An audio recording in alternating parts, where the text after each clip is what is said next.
একটা মায়ের যত বড় দুঃখ থাকবে যা একটা সন্তান যখন ভূমিষ্ঠ হয়ে জমিনে পড়ে মামা বলে চিৎকার করে ওই মায়ের সম্পূর্ণ দুঃখ মায়ের মোচন হয়ে যায়।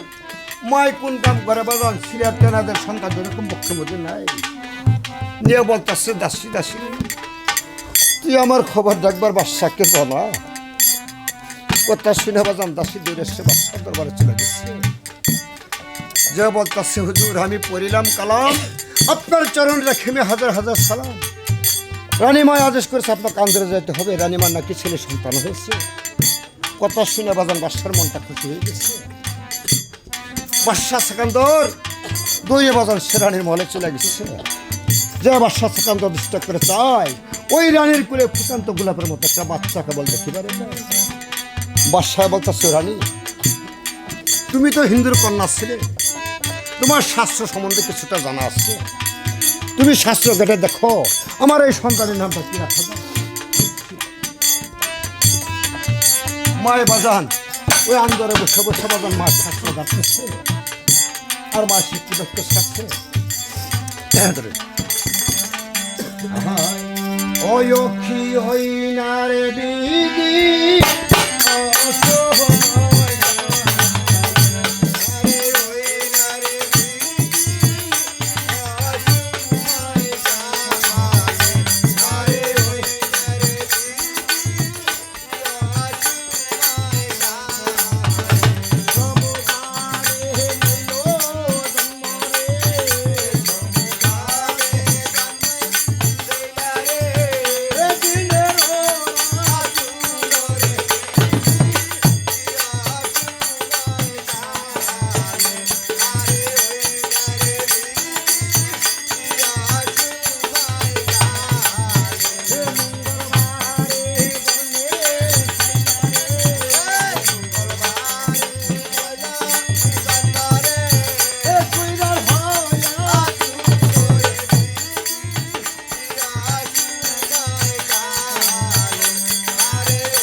খানগুলা বাজান গাড়তেছে, গাড়তে গাড়তে বাজান হঠাৎ করে মায়ের একটা নাম এসে গেল।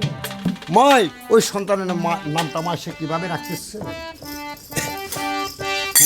কোন খান ঘাটে ওরে দেখিয়া তার গো শুরুত মায়ের মন হইল রাজি।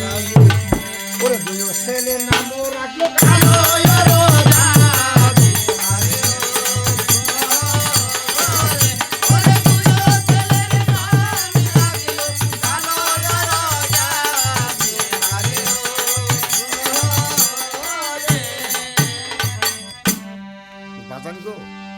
যে ছেলেটা মায়ের সাগর জলে থেকে পেলেন এই ছেলের নাম রাখলো মায় কালো। আর যে ছেলেটা মায়ের গর্বে আল্লাহ তাআলা দান করেছে এই ছেলের নাম রাখলো মায় শাহজিন্দে গাজী। এই তো বাজান গাজী কালো কেবল বাজান হইল বাজান মায় গাজী কালো পালাপোষ করতেছে। এই গাজী কালো যখন কিছু কিছু কথা বাড়তি বলতে পারে, এই কালো বাজান কিছু কিছু আবল তাবল পেশাল পারে। দেখেন গো বাজান কারো ছেলে সন্তান যদি কিছু কিছু কথা বাড়তি বলতে পারে ওই সন্তানগুলো বাজান বাপ মার ঘরে রাখে না, দাদা অথবা দাদি নানা অথবা নানি ঘরে সন্তানগুলো রাখে। তাই গাজী কালো যখন কিছু কিছু কথা বাড়তি বলতে পারে, গাজী কালোর জন্য বাজান আলাদা একটা মন্দির করেছে। আর ওদের খেজমত করার জন্য বাপ মা একটা দাসী রেখেছে বাজান। যে দাসীরা বাজান আজও অবধি মানুষের বেটে রাখে, কেউ বলে কামের লোক, কেউ বলে দাসী। তাই বাজান আমরা নাম শুনছি বাজান, জিনিসগুলো দেখি নাই, যারা দেখছেন তারা বলতে পারবে। আগে আমার কি বাজান বাল্য শিক্ষা ছিল, এই বাল্য শিক্ষা যারা পড়তে পারে এখনকার বিয়ে পার সাথে না যে বাজান তাদের সামনে টিকতে পারে না। কথাটা সত্য না মিথ্যা বাজান যারা দেখছেন তারা বলতে পারবে। তাই গাজী কালো যখন কিছু কিছু কথা বাড়তি বলতে পারে, বর্ষা সেকান্দর একদিন হুজিরকে ডেকে বলতেছে, হুজির একটা মানুষ কোনোদিন রাস্তায় বসে থাকে না, জন্মিলে একদিন তার মুহূর্ত আছে, একদিন সবাইকে পৃথিবী ছেড়ে চলে যেতে হবে, কারণ আমার একদিন এই টাকা পয়সা ধন সম্পদ থেকে বাসায় আমার একদিন চলে যেতে হবে। তাই আমার মনে বড় আশা, কারণ একটা সন্তান আল্লাহ তাআলা আমাকে দান করেছে চিরতরে আমরা হারিয়ে ফেলেছি, আর একটা সন্তান আমরা সাগর গলে থেকে পেয়ে আনছি, তাদের অশিলা করে আল্লাহ তাআলা আমাকে একটা সন্তান দান করেছে, এই যে গাজী এবং কালো। তাই আমার মনে বড় আশা এই যে গাজী কালো এই দুই ভাইকে লেখাপড়ার শিক্ষা দেয়, মানুষের মতো মানুষ করে গড়ে তুলে দেখে দেখতে চাই আমার দয়াল গাজী সিংহাসনে বসে রাজ্যটা পরিচালনা করতেছে।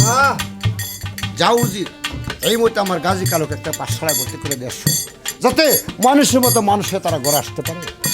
এই কথা যখন বললেন বাদশার উজির বাজান কোন কাম করছে বাজান, গাজী কালো দুই ভাই না বাজান আস্তে আস্তে রওনা হয়ে গেছে। ওনা ধীরে ধীরে